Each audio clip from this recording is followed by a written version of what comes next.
कल कहाँ तक हुआ था भाई?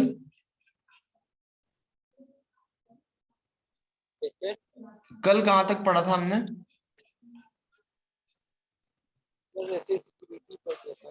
अच्छा, रेसिस्टर का आज कॉम्बिनेशन पढ़ना था। ठीक है,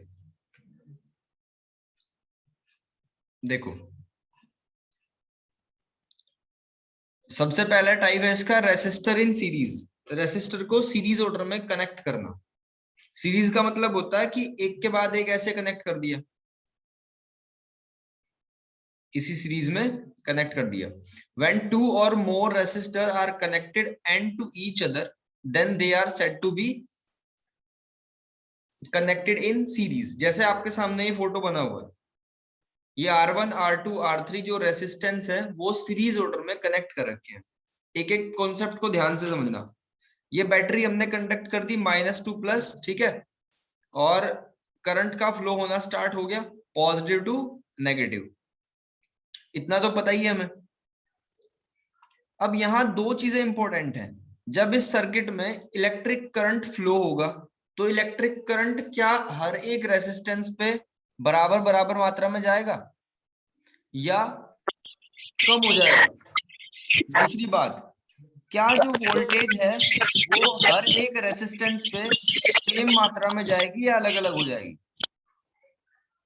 ठीक है, वोल्टेज और करंट के बारे में ध्यान से समझना। सबसे पहले क्या लिखा हुआ? Electric current. Electric current same रहेगा। क्यों रहेगा अभी मैं बताऊंगा आपको। पोटेंशियल डिफरेंस डिस्ट्रीब्यूट हो जाएगा। ठीक है, जो वोल्टेज है वो डिस्ट्रीब्यूट हो जाएगी और करंट सेम रहेगा। ठीक है, अब समझो एक एक्टिविटी कर लेते हैं। एक्टिविटी क्या है? ये पानी का पाइप है, इसको हमने थोड़ा बीच में से नैरो कर दिया और फिर उसको आगे वापस ऐसी शेप में बना दिया। तो पॉइंट ए पे पानी स्टार्ट होगा जाना और पॉइंट बी पे जाके रुकेगा। ठीक है, तो मान लो आपने 5 लीटर पानी का फ्लो करा, तो बी एंड पे कितने लीटर पानी जाएगा?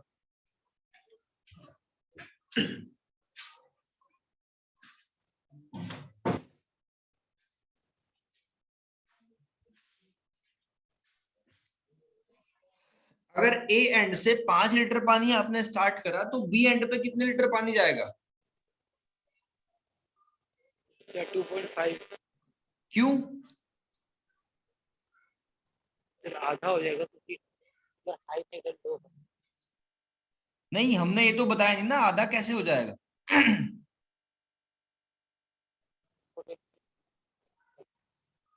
पानी का सिर्फ रास्ता नैरो हुआ है, ना कि पानी को हमने रोका। पानी तो उतना ही जाएगा, ए पॉइंट पे जितना है बी पॉइंट पे उतना ही पानी फ्लो होगा। ठीक है ना? अगर रास्ता हम थोड़ा नैरो कर देते हैं तो उससे कोई फर्क नहीं पड़ेगा। तो ये एक्टिविटी हमें क्या बताती है? ये एक्टिविटी रेसिस्टेंस के बारे में बताती है कि अगर पानी के रास्ते में थोड़ी सी भी रुकावट आई तो उससे फर्क नहीं पड़ेगा, बस थोड़ा टाइम लग जाएगा। भाई रास्ते में स्पीड ब्रेकर आए, स्पीड ब्रेकर क्या करेंगे? आपकी स्पीड को कम कर देंगे, आपको रोक थोड़ा ही लेंगे वो। ठीक है भाई? Yes sir. तो इससे क्या पता चला? इससे हमें ये पता चला कि जो करंट हमने सर्किट में फ्लो करी और जो रेसिस्टेंस हमने लगाए, वो दोनों सभी रेसिस्टेंस जितने भी सीरीज ऑर्डर में होंगे सब पे उतनी ही करंट फ्लो होगी। अगर यहाँ से 5 एम्पियर का करंट फ्लो होगा तो R1 के हिस्से में 5 ही आएगा, R2 के हिस्से में 5 ही आएगा और R3 के हिस्से में भी 5 ही आएगा। तो यहाँ से पता चला कि रेसिस्टेंस करंट को स्लो तो कर देता है लेकिन उसको कंज्यूम नहीं करता। ठीक है भाई, ये जो पानी वाली एक्टिविटी थी मैंने ये बताने की कोशिश करी इसके माध्यम से, एज ए जिसको रेसिस्टेंस की तरह ये भी काम कर रहा है। हमने क्या कर दिया, उसके रास्ते को रोक दिया थोड़ी देर के लिए, लेकिन पानी तो उतना ही फ्लो होगा ना, पानी तो अपना रास्ता बना ही लेगा। तो इलेक्ट्रिक करंट हमेशा सेम रहता है, सेम अमाउंट में रहता है सीरीज ऑर्डर में। अब वोल्टेज की अगर हम बात करें, ध्यान देना, दूसरे वाली फिगर में देखो। मान लो हमने ए पॉइंट पे एक वोल्ट मीटर लगा दिया, इसका V1 वोल्टेज है, R2 पे V2 लगा दिया, R3 पे V3 लगा दिया, तो A और B के बीच में जो रेसिस्टेंस है वो क्या हो जाएगा, VB माइनस VA। आपको पता है ना पोटेंशियल डिफरेंस क्या होता है, पोटेंशियल डिफरेंस क्या होता है, दो पॉइंट पे जितना पोटेंशियल है उसके गैप को, तो VB माइनस V आएगा। फिर इनके बीच में देखो क्या आएगा, VC माइनस VB। फिर थर्ड वाले रेसिस्टेंस पे देखो कितना आएगा, VD माइनस VC। तो ये तीनों पॉइंट पे हमारी वोल्टेज है। ठीक है भाई, आपकी आवाज बहुत कम आ रही है दोनों की। यस सर यार। जी अब आ रही। अब देखो ध्यान से, ए और डी इन दोनों पॉइंट के बीच में अगर हम एक कंबाइन वोल्टेज लगाएं तो उसका वोल्टेज कितना होगा, उसको क्या लिखेंगे, VD माइनस VA लिखेंगे। ध्यान देना, हम ये टेस्ट करने के लिए देख रहे हैं कि क्या V1 plus V2 plus V3 बराबर V के हो सकता है, यानी कि क्या ये VD माइनस VA के हो जाएगा। तो चेक कर लेते हैं, V1 की वैल्यू कितनी है, VB माइनस VA। V2 की वैल्यू कितनी है, VC माइनस VB। V3 की वैल्यू कितनी है, VD माइनस VC। तो VC से VC कैंसिल हो गया, VB से VB, तो ये कितना आया, VD माइनस VA। तो इसका मतलब ये वाली लाइन हमारी ट्रू हो जाएगी, यानी रेसिस्टेंस क्या हो जाए, जो पोटेंशियल डिफरेंस है वो कितना हो जाएगा, डिस्ट्रीब्यूट हो जाएगा। ठीक है, तो जितना हमने वोल्टेज दिया पहले वाले पे ये कंज्यूम कर लेगा। मान लो आपने 30 वोल्ट यहां से स्टार्ट करा, 30 वोल्ट की बैटरी थी, तो पहले वाले पे 10 जाएगा, दूसरे वाले पे 10 जाएगा, तीसरे वाले पे भी 10 जाएगा। तो इस तरीके से यहां से हमें पता चला कि सीरीज ऑर्डर में इलेक्ट्रिक करंट सेम रहता है लेकिन पोटेंशियल डिफरेंस डिस्ट्रीब्यूट हो जाता है। याद रहेगा यहां तक? Yes, sir. ठीक है, न्यूमेरिकल में बहुत ज्यादा काम आएगा ये। अब देखो यहां से हमने क्या निष्कर्ष निकाला कि भाई V is equals to V1 plus V2 plus V3। आपने ओम्स रूल पढ़ा हुआ है, ओम्स लो। ठीक है, अगर पहले वाले फंक्शन पे बात करें, यहां पे ओम्स लो क्या हो जाएगा, V इक्वल्स टू IR1। दूसरे वाले पे क्या हो जाएगा, V2 इक्वल्स टू IR2। क्योंकि वोल्ट करंट तो सेम है ना, इसलिए मैंने I लिखा इसको भी। ठीक है बात। तो क्या हो जाएगा, V की वैल्यू, V1 की वैल्यू कितनी है, IR1। V2 की वैल्यू कितनी है, R2 सॉरी, V3 की वैल्यू कितनी है, IR3। अब पोटेंशियल ये कितना है, ओवरऑल इसको हमने ले लिया IR। तो क्या करा, लेफ्ट राइट हैंड साइड में से आपने I को कॉमन ले लिया। ठीक है भाई, I से I कैंसिल हो गया, तो R की वैल्यू कितनी आई, R1 plus R2 plus R3, that's it. तो ये हमारा फॉर्मूला हो गया जब हम रेसिस्टेंस को सीरीज ऑर्डर में कनेक्ट करते हैं, तो R equals to R1 plus R2 plus R3। Derivation clear हो गया क्या? Yes sir. Yes, sir. बिल्कुल सेम आपको पैरेलल का करना है। देखो डिसएडवांटेज क्या है इसकी, सीरीज कॉम्बिनेशन की, कि if any of component fail to work, जैसे आपने दीपावली पे जो देखी है ना लाइटिंग लगी होती है, वो सीरीज ऑर्डर में होती है। उसके जो जितने भी बल्ब हैं वो सारे ऐसे जुड़े होते हैं ना एक के साथ एक, तो वो सीरीज ऑर्डर में होती है। अब इसकी डिसएडवांटेज क्या है, इसकी सबसे बड़ी कमी क्या है, if any of component fail, अगर एक कंपोनेंट फेल हो जाए, ठीक है, यानी एक रेसिस्टेंस खराब हो जाए, तो क्या होगा, तो पूरा का पूरा थोड़े दिन में देखते हो आप पूरी लड़ी खराब हो जाती है वो। ठीक है, अगर उसका एक बल्ब खराब हो जाए तो सारा का सारा ही खराब हो जाएगा। दूसरा, it is not possible to connect a bulb and a heater in series order. एक बल्ब और एक हीटर को सीरीज ऑर्डर में कनेक्ट नहीं करा जा सकता। क्यों नहीं करा जा सकता, सोचो भाई, हीटर को तो काफी ज्यादा मात्रा में लाइट की जरूरत होगी, करंट की जरूरत होगी, और बल्ब को तो थोड़ी सी लाइट की जरूरत होगी। तो अगर हमने इनको सीरीज में कनेक्ट कर दिया ना, तो जितनी वोल्टेज यहाँ थी उतनी यहाँ जाएगी और बल्ब पटक जाएगा। तो इसलिए हमारे घरों में जितने भी लाइट के उपकरण हैं वो सारे के सारे पैरेलल ऑर्डर में कनेक्ट होते हैं, पैरेलल कॉम्बिनेशन में, ठीक है, क्योंकि सीरीज कॉम्बिनेशन में लाइट सेम रहती है। इसलिए मान लो आपके घर में एसी है, फ्रिज और कूलर, ये सारे आपने सीरीज में कनेक्ट कर दिए, तो अगर कूलर खराब हो गया ना तो फिर फ्रिज भी खराब होगा, फिर एसी भी खराब होगी। तो इसलिए इस ऑर्डर में नहीं रखा जाता। हमारे घर में जितने भी इलेक्ट्रिक अप्लायंस है वो सारी पैरेलल ऑर्डर में कनेक्ट होती है। बात समझ आ रही है क्या यहां तक? Yes sir. ठीक है। अब इसके बेस कुछ न्यूमेरिकल है, देखो सीरीज ऑर्डर के बेस कुछ न्यूमेरिकल है। 3 resistance 5, 10, 15 ohm are connected in the series or 12 volt power supply. Calculate the combined resistance.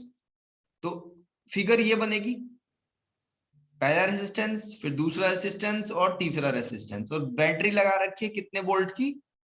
12 volt की, और ये इसका स्विच है जिसको के से रिप्रेजेंट करते हैं। ठीक है भाई, करंट के डायरेक्शन को ऐसे शो कर दो। तो 5, 10 और 15 ओम। तो क्या होता है, R is equals to, series order का फॉर्मूला हमने अभी याद करा, R equals to R1 plus R2 plus R3। तो कितना हो जाएगा, 5 प्लस 10 प्लस 15, आंसर कितना आएगा, 30 ओम। आई होप ये समझ आ गया होगा। Yes, sir. अब मुझे करंट की वैल्यू बताओ निकाल के फटाफट। जब वोल्टेज 20 हो, रेसिस्टेंस 30 आया हो, तो करंट कितना होगा?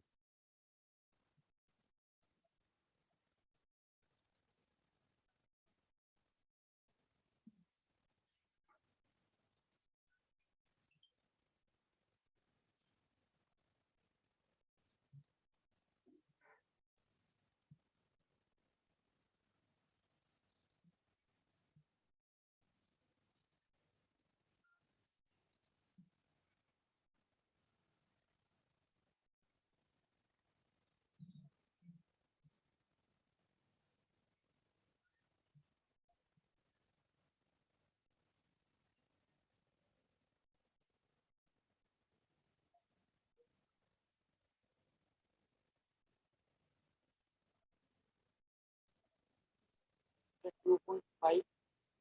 2.5।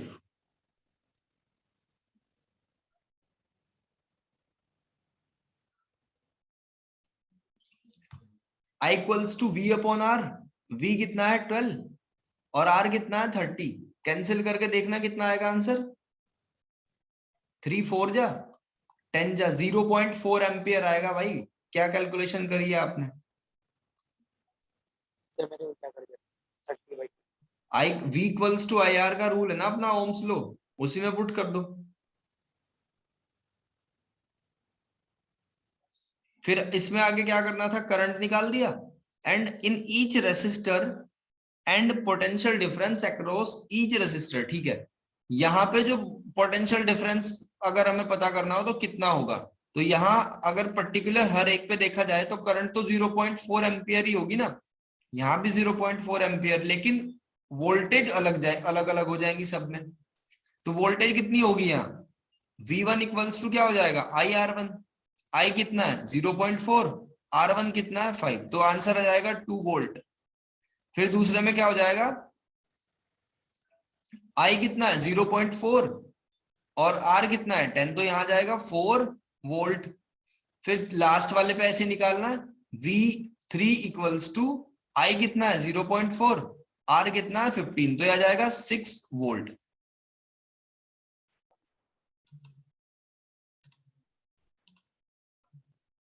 देखो भाई next question,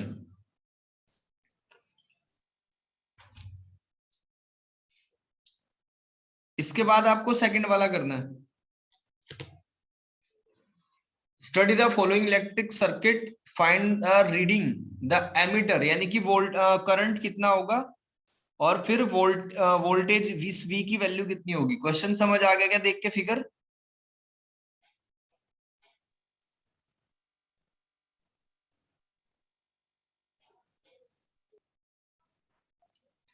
study the following electric circuit, find the reading of ammeter, यानी कि आपको इलेक्ट्रिक करंट बताना है कितना होगा और वोल्टेज बतानी है यहाँ पे कितनी होगी।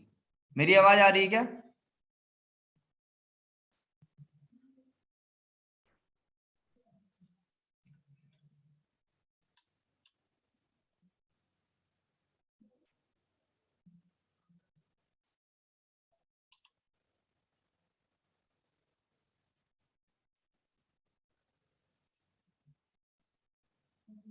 हेलो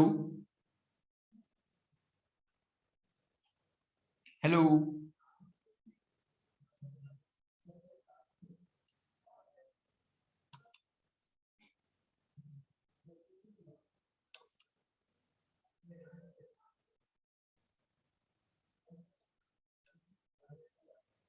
हेलो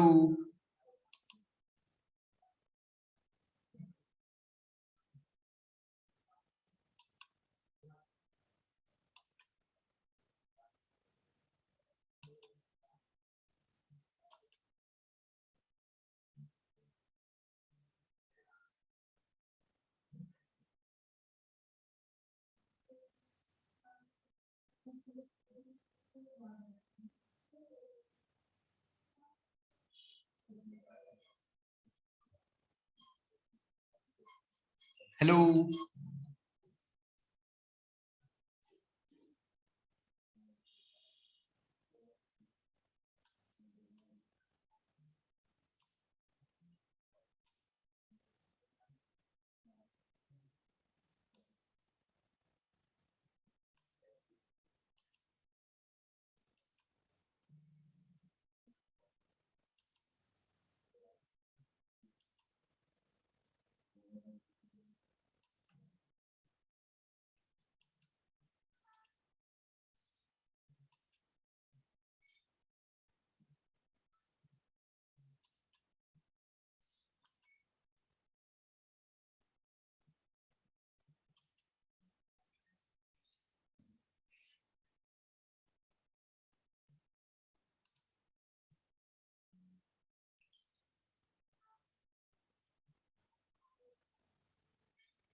हेलो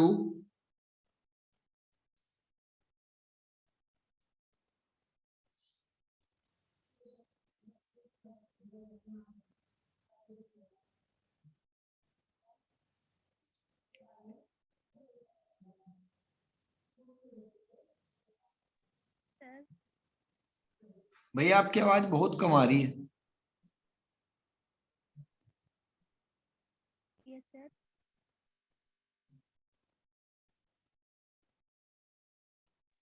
सर अब ठीक है? हाँ अब आ रही है। देखो इसमें इलेक्ट्रिक करंट बताना था हमें इस सर्किट में एग्जांपल नंबर 2 में। तो करंट तभी पता करेंगे जब पहले टोटल रेसिस्टेंस पता कर ले। तो अगर एक रेसिस्टेंस की वैल्यू R1 की और R2 की हमें पता है 4 और 2 है, तो टोटल रेसिस्टेंस कितना आ गया 6 ओम, और टोटल वोल्टेज कितना है 3 वोल्ट। तो करंट निकाल सकते हैं ना इक्वल्स टू V/R से। Yes sir. 1/2 एम्पियर का करंट आ गया। अब ये कहा कि ये वोल्टेज जो लिखा हुआ है ना V पर्टिकुलर, यहां बताना है वोल्टेज कितना होगा। तो करंट तो पता कर लिया हमने, 1/2 0.5 आएगा, और रेसिस्टेंस भी हमारे पास है, वोल्टेज निकल जाएगी V इक्वल्स टू IR से 0.5 एम्पियर, और रेसिस्टेंस कितना है 2 का, तो 1 वोल्ट आ जाएगा आंसर इसका। ठीक है भाई, ये हो गया example number question yes number sir. 2। अब इसके बाद ये क्वेश्चन करने हैं तुम्हें। रेसिस्टिविटी जो मैंने पढ़ाया था, क्या था रेसिस्टिविटी, एक बार रिपीट कर देता हूं। कोई भी मटेरियल, कोई भी कंडक्टर जिस मटेरियल से बनता उसको कहते हैं उसकी क्वालिटी मटेरियल की, और उसी को कहते हैं रेसिस्टिविटी। और इसको हमने रिप्रेजेंट करा था रो से, और रो क्या था RA/L।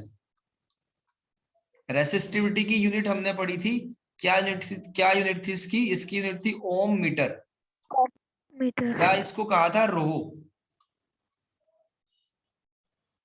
ठीक है, इसको क्या कहा था हमने, रोहो, और इसकी यूनिट क्या थी ओम मीटर। तो इस पे बहुत सारे न्यूमेरिकल हैं, वो आप करके देखना। ये फर्स्ट है, यहाँ पे सेकंड, थर्ड और हाँ, ये 3 न्यूमेरिकल है, इनको करके देखोगे एग्जाम में डायरेक्टली छपेंगे। अब दूसरा देखो, सर आपने पीडीएफ नहीं भेजी है। हाँ पीडीएफ भेज दूंगा अभी थोड़ी देर में ही। Resistor in parallel, parallel order में कैसे कनेक्ट करते हैं? पैरेलल का मतलब क्या होता है, पहले एक एक्टिविटी से समझो। मान लो अब आपने पाइप पॉइंट ए से पानी इसमें डालना शुरू करा, ठीक है। पानी को जाने के लिए 2 रास्ते हैं, या तो यहां से निकलेगा पानी या यहां से निकलेगा पानी, है ना। जब इस पॉइंट पे पानी आया तो यहाँ कंफ्यूज हो गया कि कहाँ से निकले, 2 रास्ते दिखे उसे, तो पहले वाले रास्ते से जाएगा या दूसरे वाले रास्ते से जाएगा, बाद में मिल जाएगा फिर एक में ही, ठीक सेम क्वांटिटी निकलेगी यहाँ भी।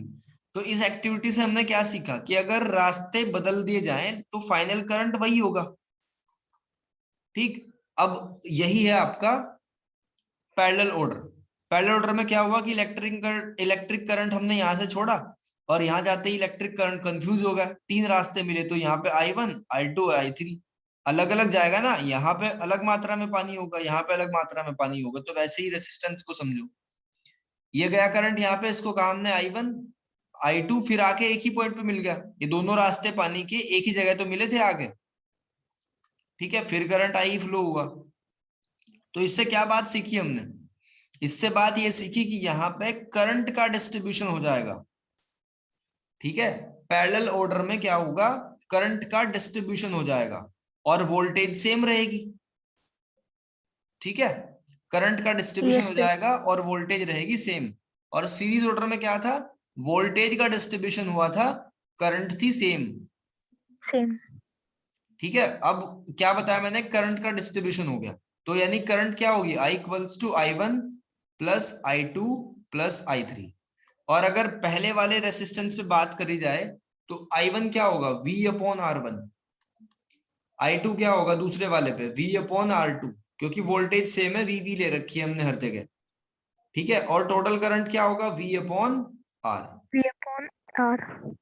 तो ऊपर से क्या करा हमने, V को कॉमन ले लिया, बड़ा आसान है इसको समझना। राइट हैंड साइड में से हमने V को कॉमन ले लिया, अब कॉमन लेके उड़ा देंगे इधर से, तो क्या बचा, 1 upon R equals to 1 upon R1 plus 1 upon R2 plus 1 upon R3।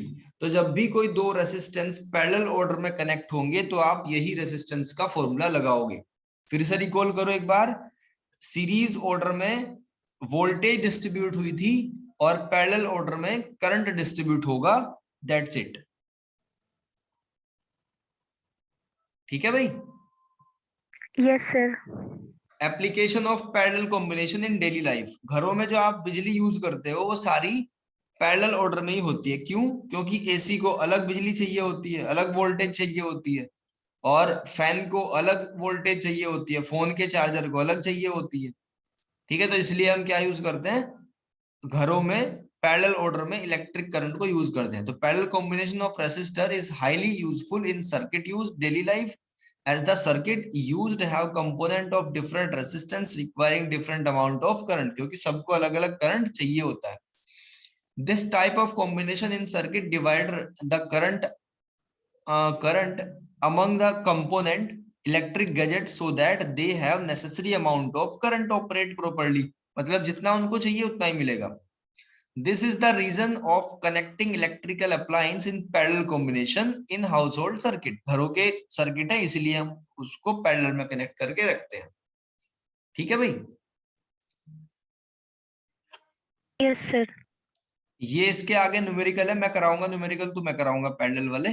तुम्हें क्या करना है, तुम्हें रेसिस्टिविटी के जो न्यूमेरिकल है 3-4 ये करने हैं और यहाँ तक का काम नोट करना है, पीडीएफ में अभी सेंड कर दूंगा। Okay sir. चलो भाई आज के लिए इतनी।